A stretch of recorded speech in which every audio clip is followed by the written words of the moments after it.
आप सभी को नमस्ते। जय श्री राम, जय श्री कृष्ण। जैसा कि मैंने आपको पिछली वीडियो में बताया कि किस तरह से इंसान इन निर्दोष बेजुबान जानवरों को कितनी निर्दयता से, कितनी निर्ममता से काट रहा है, मार रहा है, वो भी सिर्फ अपनी जीभ के स्वाद में, और बदनाम इन देवी देवताओं को करता है जिनकी की वह पूजा करता है। आज हम बात करेंगे इसी विषय पर और ये भी बताऊंगा कि हम जब मांस खाते हैं तो किस धर्म को फॉलो करते हैं और किस धर्म को मानते हैं। क्योंकि जहाँ तक मेरा विचार है, मैंने देखा है कि सनातन धर्म में, हिंदू धर्म में कहीं से लेके कहीं तक मांस खाने का कोई भी विधान नहीं मिलता है। लेकिन ये लोग जो मांस खाते हैं, मांस का सेवन करते हैं, यह अपनी इच्छा के अनुसार नई नई दंत कथाएं गढ़ते रहते हैं। तो बात करेंगे आज इन सब विषयों पर। मैं हूँ राकेश कुमार चंद्रवंशी, वैश्यवर्ण भोजी समाज से आपका अपने चंद्रारी यूट्यूब चैनल पर आप सभी का स्वागत करता हूँ। अगर अभी तक आपने हमारे चैनल को सब्सक्राइब नहीं किया है तो चैनल को सब्सक्राइब करें, वीडियो को लाइक करें और बगल में बने हुए बेल आइकन को दबाएं, ऑल वीडियोज पर सेट करें, जिससे कि मैं अगला वीडियो जब भी डालूंगा तो उसका नोटिफिकेशन आप तक पहुंचेगा सबसे पहले और आप हमारा वीडियो देख पाएंगे सबसे पहले।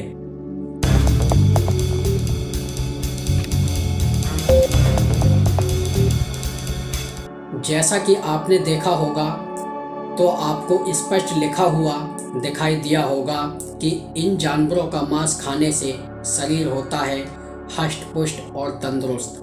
तो सबसे पहली बात तो ये है कि जब हम किसी को सताते हैं या मारते हैं या काटते हैं तो जो उसके मुंह से आह निकलती है, वह आह हमारे जीवन को, हमारे घर परिवार को तबाह कर देती है। अगर हम मांस खाने से होने वाली जो बीमारियां हैं उनके विषय में अगर हम बात करें तो जो भी लोग मांस खाते हैं उन मांसाहारी लोगों में अक्सर देखा गया है कि वह अति गुस्से वाले होते हैं। जरा जरा सी बात पर उन्हें क्रोध आ जाता है, चिड़चिड़ापन, और उनकी याददाश्त भी कमज़ोर हो जाती है। अगर हम मांस खाने की बात करें तो जो व्यक्ति मांस खाता है तो वह उस मांस को हजम नहीं कर पाता है। क्यों? क्योंकि जब ईश्वर ने मानव की रचना की तो उसने मानव की रचना कुछ इस प्रकार से की है कि यह जो मानव का जो पेट है जिसमें कि हम भोजन खाते हैं, वह जो पाचन तंत्र है, वह पाचन तंत्र मांस को हजम नहीं कर पाता है। तो अक्सर आपने देखा होगा कि जो व्यक्ति मांस खाते हैं वह उसे पचाने के लिए, हजम करने के लिए या तो वह जो दारू पीते हैं या कोल्ड ड्रिंक लोग करते हैं, तभी वह इस मांस को पचा पाते हैं। इससे अति भयंकर बीमारियां होती हैं। हार्ट की बीमारी हो गई, लीवर की बीमारी हो गई और भी अनेक तरह की बीमारियां होती हैं। अगर इस समय अगर हम वर्तमान की बात करें तो ये जो बीमारी चल रही है कोरोना, तो यह इसका एक लेटेस्ट वर्जन है। लेटेस्ट वर्जन अर्थात कि यह जो कोरोना हुआ था, यह अनेक प्रकार के जीव जंतुओं को खाने से ही हुआ था। और सबसे पहले इस बीमारी ने अपनी जकड़ में उन्हीं लोगों को लिया था जो मांसाहारी थे, जो मांस का भक्षण करते थे। तो लोग मांस खाते हैं। अगर हम इन लोगों से यह बात पूछते हैं कि आप इन बेजुबान जानवरों को मारकर खा रहे हो, क्या यह आपके धर्म में लिखा है या किसी धार्मिक पुस्तक में लिखा है? क्योंकि हमें बचपन से ही बताया जाता है कि अहिंसा परमो धर्म है, कि इंसान को कभी भी अपनी तरफ से हिंसा नहीं करनी चाहिए, किसी भी जीव जंतु को नहीं सताना चाहिए। तब इनका जो पढ़े लिखे लोग हैं तब ये कहते हैं कि हमने रामायण, भागवत गीता आदि देखी है, लेकिन उसमें कहीं भी ऐसा नहीं लिखा है कि आप मांस को नहीं खा सकते हैं। तब मैंने इनसे पूछा कि अगर ऐसा नहीं लिखा है तो आप ये बताओ कि ऐसा कोई भी श्लोक या ऐसा कोई भी अध्याय या ऐसा कोई भी मंत्र है जिसमें कि मांस खाने के विषय में लिखा गया हो। तब इनके पास में कोई भी जवाब नहीं रहता है। ये जिस भागवत गीता की बात करते हैं तो ये बताते हैं कि अगर भागवत गीता में देखा जाए तो भागवत गीता में 3 प्रकार के भोजन के लिए बताया गया है, सात्विक, रजसी और तामसी भोजन के लिए बताया गया है। अगर हम इस भोजन की बात करें तो आप यह देख सकते हैं मेरे पास में श्रीमद् भागवत गीता उपलब्ध है। अगर हम इसके अनुसार देखें तो इसमें आप देखेंगे श्रीमद् भागवत गीता का 17वां अध्याय और श्लोक संख्या 7, 8 और 9 में आप देख सकते हैं यहाँ पर लिखा है कि आहार भी सबको 3 प्रकार का प्रिय होता है, यही हलयज्ञ, तप और दान का है, इनके भेद को सुनो। अब जो आहार के विषय में बताया गया है श्लोक संख्या 8 में देखिए, जो भोजन आयु, सात्विक, वृत्ति, बल, आरोग्य, सुख और उल्लास को बढ़ाता है, जो रसीले स्कंद शरीर को स्थिर बनाने वाले रुचिर होते हैं, वे सात्विक वृत्ति वालों के लिए प्रिय होते हैं। इसी अध्याय में श्लोक 9 में देखिए, जो भोजन कटु अर्थात चटपटे, खट्टे, नमकीन, बहुत गर्म, तीखे, रूखे और जलन पैदा करने वाले होते हैं, जो दुख, शोक और रोग को उत्पन्न करते हैं, वे राजसी वृत्ति वालों के लिए प्रिय होते हैं। ऐसा इसमें लिखा गया है। श्लोक संख्या 10 में लिखा है, जो भोजन देर का पड़ा हुआ हो, निराश हो, सड़ गया हो, बासी हो, झूठा हो, गंदा हो, ऐसे भोजन तामस वृत्ति वालों के लिए प्रिय होते हैं। अर्थात कि इसमें कहीं से लेके कहीं तक मांस खाने के विषय में कुछ भी नहीं लिखा है। इसमें जो 3 प्रकार के भोजन के लिए लिखा है, जिसमें कि ये लोग बताते हैं कि जो तामसी भोजन होता है वह मांसाहारी भोजन होता है, बल्कि यह बात बिल्कुल ही मिथ्या है कि जो तामसी भोजन होता है वह मांसाहारी भोजन होता है। श्रीमद् भागवत गीता में स्पष्ट लिखा है कि जो तामसी भोजन उसको कहा जाता है जो बासी रखा हुआ हो या किसी का झूठा हो या वह भोजन जो कि सड़ गया हो, ऐसे भोजन को तामसी भोजन कहा जाता है। ऐसा भोजन जो अधिक चटपटा हो, तीखा हो, खट्टा हो, ऐसे भोजन को राजसी भोजन कहा जाता है।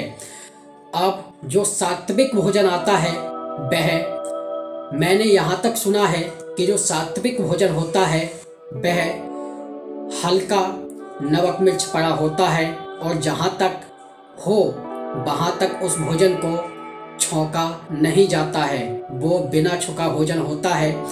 जो सात्विक लोग होते हैं वह उस भोजन को खाते हैं, वह ज़्यादा नमक मिर्च नहीं खाते हैं। इस तरह के भोजन का वर्णन भागवत गीता में कहा गया है। अब कोई ये नहीं कह सकता कि भागवत गीता में 3 प्रकार के भोजन का वर्णन किया गया है और जो तीसरा जो तामसी भोजन होता है वह मांसाहारी भोजन होता है। यह इन बातों को और शब्दों को तोड़ मरोड़ कर जो लोग बताते हैं वह आगे आने वाली पीढ़ी को अंधकार में ढकेल देते हैं, क्योंकि वह अभी तक ना ही तो भागवत गीता को समझ पाए हैं और ना ही उन्होंने कभी भागवत गीता का अध्ययन किया है। अगर उन्होंने भागवत गीता का अध्ययन किया होता और भागवत गीता के तत्वों को जानने की कोशिश की होती तब उन्हें यह पता होता कि जो भोजन होता है तामसी, वह भोजन सड़ा हुआ, बासी, रखा हुआ या सड़ा हुआ जो भोजन होता है उसको तामसी भोजन कहा जाता है, ना कि मांसाहारी भोजन कहा जाता है। तो अब आप समझ गए होंगे कि तीनों प्रकार के भोजन किस तरह से शाकाहारी भोजन होते हैं। अब अगर हम मांसाहारी की बात करें कि जो मांसाहारी भोजन होता है, इसकी चर्चा किस ग्रंथ में और कहाँ पर की गई है। जहाँ तक मैंने देखा है, वहाँ तक मैंने पाया है कि जो भी सनातन धर्म के, हिंदू धर्म के जो इतिहास ग्रंथ हैं या फिर जो धर्म ग्रंथ हैं, उनमें कहीं से लेके कहीं तक मांस भक्षण का कोई भी नाम निशान नहीं मिलता है। लेकिन उसके बाद भी कुछ लोग कहेंगे कि भागवत गीता में तो ऐसा नहीं लिखा है। तो उनके लिए मैं उदाहरण देना चाहूँगा कि आप देख सकते हैं मनु स्मृति में। अगर हम मनु स्मृति की बात करें तो मनु स्मृति अध्याय 5 श्लोक संख्या आप 45 से लेकर 54 तक देख सकते हैं। यहाँ पर स्पष्ट शब्दों में मांसाहार को खाने से मना कर दिया है, अर्थात कि मांस भक्षण करने से मना कर दिया गया है। मैं आपको मनु स्मृति अध्याय 5 श्लोक संख्या 45 से 54 तक अगर मैं बताऊंगा तो वीडियो बहुत लंबी हो जाएगी। तो मैं आपको यहाँ पे 2 श्लोकों का उदाहरण देना चाहता हूँ। तो मनु स्मृति अध्याय 5 श्लोक संख्या 48 और 49 में आप देख सकते हैं, यहाँ पर स्पष्ट लिखा है, जीवों की हिंसा बिना मांस की प्राप्ति नहीं होती है। अर्थात कि जब तक आप किसी भी जीव को मारेंगे नहीं, तब तक आपको मांस की प्राप्ति नहीं होगी। और जीवों की हिंसा स्वर्ग प्राप्ति में बाधक है, अतः मांस भक्षण कदापि नहीं करना चाहिए। अगला जो श्लोक है 49 नंबर का मनु स्मृति अध्याय 5 श्लोक संख्या 49 में लिखा है कि मांस की उत्पत्ति, जीवों का बंधन तथा उनकी हिंसा, इन बातों को देखकर सब प्रकार से मांस भक्षण त्याग करना उचित है। अर्थात कि वही बात है कि भागवत गीता में लिखा है, कर्मण्येवाधिकारस्ते मा फलेषु कदाचन। अगर आप किसी भी जीव को सताते हो तो उसकी आह लगती है और वह आपकी स्वर्ग प्राप्ति में बाधक हो सकती है। ऐसा ही मनु स्मृति में मनु महाराज ने लिखा है। अब कोई ये नहीं कह सकता कि किसी भी ग्रंथ में मांस ना खाने के विषय में कुछ भी नहीं लिखा है। बस ज़रूरत है तो हमें उन धर्म ग्रंथों को या इतिहास ग्रंथों को पढ़ने की, जबकि हम इन इतिहास ग्रंथों को ना ही तो पढ़ते हैं और ना ही हम समझने की कोशिश करते हैं। इसीलिए हम अंधविश्वास और पाखंड में भरोसा करते रहते हैं। अब मैं आपको ये भी बताऊंगा कि जो लोग मांस का भक्षण करते हैं, जो लोग मांसाहारी हैं और कहते हैं कि हम हिंदू हैं, तो क्या वह वास्तव में हिंदू हैं? क्योंकि जहाँ तक मैंने देखा है तो हिंदू धर्म में किसी भी धर्म ग्रंथ में ऐसा नहीं लिखा है कि मांस का भक्षण करना चाहिए। फिर यह तर्क और तथ्य कहाँ से आता है और ये कौन लोग हैं जो कहते हैं मांस खाने के उपरांत भी कि हम हिंदू हैं? वास्तव में वह हिंदू नहीं है। मांस खाना कहाँ पे बताया गया है, आज मैं यह भी आपको बताता हूँ। यह आप देख रहे हो, यह पुस्तक है कुरान शरीफ।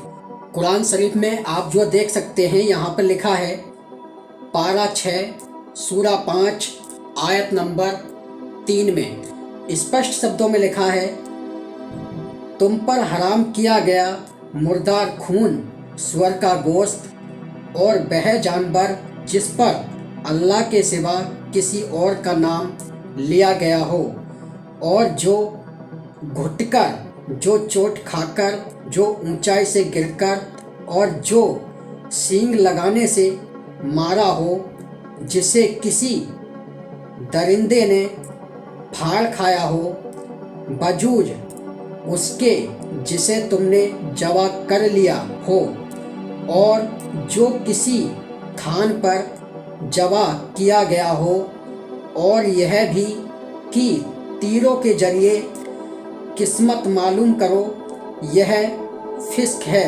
आज तुम्हारे दीन की तरफ से काफिरों की आस टूट गई, तो तुम उनसे ना डरो, बल्कि मुझी से डरो, आज मैंने तुम्हारे लिए दीन को मुकम्मल कर दिया और तुम पर अपनी नेमत पूरी कर दी, और मैंने तुम्हारे लिए बहसियत दीन इस्लाम को पसंद किया। तो जो भी भूख में मजबूर हो जाएं, लेकिन गुनाह की तरफ उनका झुकाव ना हो, तो अल्लाह भी बख्शने वाला निहायत रहम वाला है। अर्थात के जो मांस खाने की, मारने की बात आई है, वह कुरान शरीफ में आई है।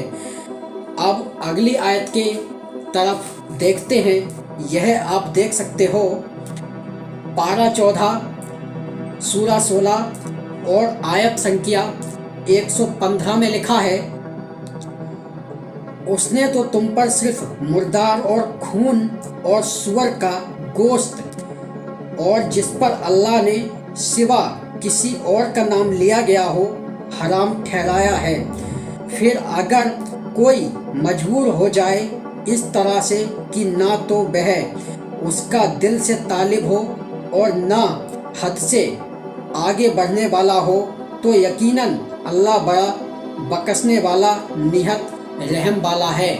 ऐसी ऐसी बातें कुरान शरीफ में निकल कर आती हैं। मैं इन सब बातों को देखते हुए इस नतीजे पर पहुंचा हूं कि जो लोग मांस का भक्षण करते हैं और वह अपने आप को हिंदू कहते हैं, तो मैं उनसे कहना चाहूँगा कि जाने या अनजाने में ही सही वह इस्लाम धर्म को फॉलो करते हैं।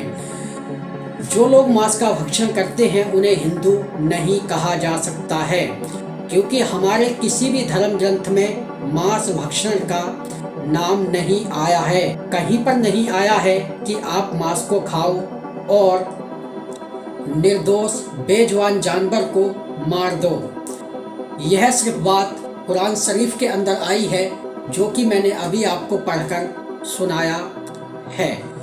तो जो लोग मांस का सेवन करते हैं वह हिंदू नहीं हैं, बल्कि वह मुसलमान हैं। हो सकता है कि यह बात मेरी इन मांसाहारी व्यक्तियों को बुरी लग जाए। अगर किसी को बुरी लग जाए तो वह कमेंट करके यह बताएं कि मांस खाना कहाँ तक सही है। क्या हम अपनी जीभ के स्वाद में किसी बेजुबान जानवर को बेरहमी से मारते हैं, तो क्या यह सही है? यह हमारे किसी भी धर्म ग्रंथ में नहीं लिखा है कि अपनी जीभ के स्वाद में या अपने किसी भी स्वार्थ में किसी भी निर्दोष बेजुबान जीव जंतु को मार दो या उसको खा लो।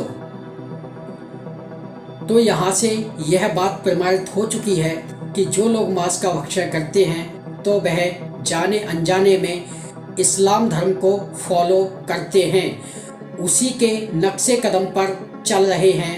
अब उनके लिए बेहतर होगा कि वह अपने आप को हिंदू ना कह करके, बल्कि बेहतर यह होगा कि वह जब मांस का सेवन कर रहे हैं और वह इस्लाम धर्म को फॉलो कर रहे हैं, तो बेहतर तो यही है कि वह पूरी तरह से इस्लाम को फॉलो करें, जिससे कि ये पता तो चले कि कितने सनातन धर्मी हैं और कितने वह हैं जो कि सनातन धर्म में बहरूपीय बनकर जो भोले भाले हिंदू भाई हैं उनको बहका रहे हैं या उनको गुमराह कर रहे हैं।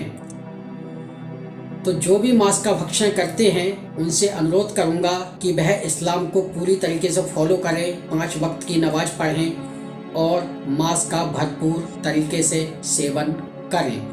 तो अब आप समझ गए होंगे कि जो लोग मांस को खाते हैं, मांस का भक्षण करते हैं, वह किस धर्म को फॉलो करते हैं। तो आज और अभी के लिए इतना ही। जल्द मिलेंगे आपसे अगली वीडियो में। तब तक के लिए आप सभी को जय श्री राम, जय श्री कृष्ण।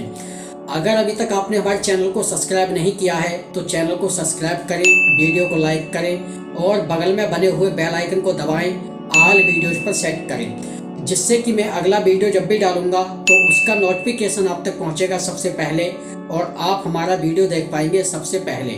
तब तक के लिए आप सभी को जय श्री राम, जय श्री कृष्ण। मेरे संग मिलकर बोलिए सत्य सनातन वैदिक धर्म की जय।